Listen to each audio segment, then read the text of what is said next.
my gosh, it's here. The redesigned consoles we've all been waiting for, and you know what? You can finally customize the background.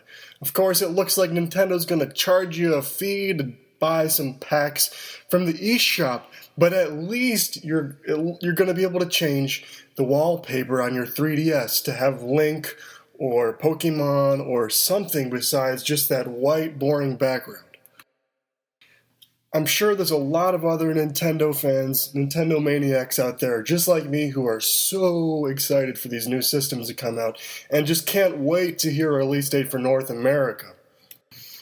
From a business point of view, this move is genius for Nintendo because it allows them to start transitioning to a new generation of handhelds without losing their current user base, because this new system is going to have some exclusive games with its higher processing power and ability to browse the web faster, and it's going to be able to play higher quality games. So these things are going to allow people to start saying, you know what is this system doing that the old 3DS isn't? And that's just brilliant, because if you took notice of the Nintendo 3DS's launch, it was very difficult for the first several years to get users, and there was no games. Well, the backwards compatibility of this new system and the ability to play higher quality games is an excellent decision. So thank you, Iwata, for that. That's a brilliant move. And now I just want to go over some things about the system itself. Perhaps most notably about this new system is that right in the front of the console above the A, B, X, and Y buttons is a small little analog nub that is supposed to work like a second joystick, and they say it'll be used to do things like move the camera in Monster Hunter 4 and possibly other games that came out like Metal Gear Solid that required the Circle Pad Pro. But this is a welcome addition to the system, and I'm excited to see what kind of games are going to use it. I'm certain that games are going to come out that require it or the Circle Pad Pro, which might segment the market for those games. But, like I said, it's maybe a way for Nintendo to transition into a new era of handhelds. In the Nintendo Direct where they described it, they said that the analog stick, nub, whatever you want to call it, was inspired by the GameCube C-Stick. But to me, it honestly looks more like something off the original PSP, the joysticks they use on there or something. Either way, I think there's a lot of great possibilities with that addition alone. Just a real quick over the other features they're adding. There's going to be a small model, a standard size new 3DS, and an XL model. So they're going to be a different price range, and I think they'll come in different colors. I want both of them personally. On the smaller model, the A, B, X, and Y buttons are all multicolored and they look like candy, and I just want to eat them right off the system.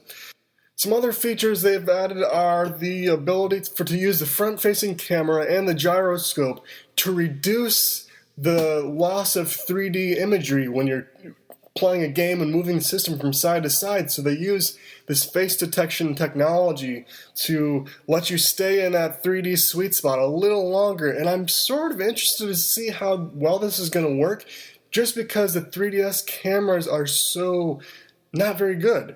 And but with the camera technology, they're also able to do things like adjust the lighting. So if you're in a high or in a dark area, the screen will become dimmer because you don't need as much light. Or if you're in a bright area, the screen will become brighter so you can see it.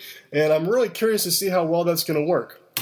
They've also added a much more powerful CPU to these 3DS systems so you can browse the web faster, and hopefully the web browser will be more functional. I really don't know too much about that yet, but hopefully they've updated some things on that to make it actually more practical to browse the web. But with that faster CPU, you'll also be able to download games faster, download applications faster, and hopefully load games and smooth out the frame rate on some things. Some smaller things they've changed on the system are that they've moved the cartridge slot from the back of the system where it was on the XL and the standard model. This new model has the game cartridge slot on the front of the system, right down there where the headphone jack would be on the other systems. So that's a small change. They've also moved the stylus from the back where the game slot used to be to the front of the system where the game slot is now. So that might be a little easier than the back, but it's also different than the side of the system where the stylus was on the XL model. Along with that, a new ability to browse the internet at faster speeds, they're also adding a small fee if you want to override certain parental control features on the system. And I'm guessing this is probably a small fee, but if the internet's really upgraded and if the system is practical to browse things like Facebook or use YouTube, it probably will be worth that little fee. But I think the reason they're doing that is to prevent young kids from having that just ability to go into system settings and turn off parental controls.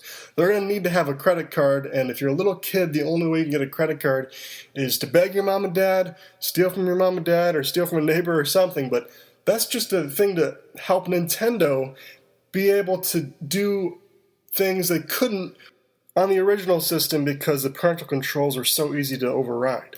Who knows, that might mean that we'll actually start to see some more M-rated games like Resident Evil Revelations, but it's all speculation at this point. I think this new system, both these models look great. I can't wait to get one of them. Hopefully I can get both of them, and as soon as I do that, I mean, this is a little ways away. Of course, they haven't even been announced for United States yet, but as soon as I do, I will make a video, and you guys will be the first to know, and I can't see anything wrong with these things. But let me know what you guys think about these new systems. What features would you have liked to see, and what features do you like? What are your favorite things about these new systems, and which one are you going to get, the XL or the standard version? Let me know in the comments below. Like and subscribe, and check out my other videos. Later.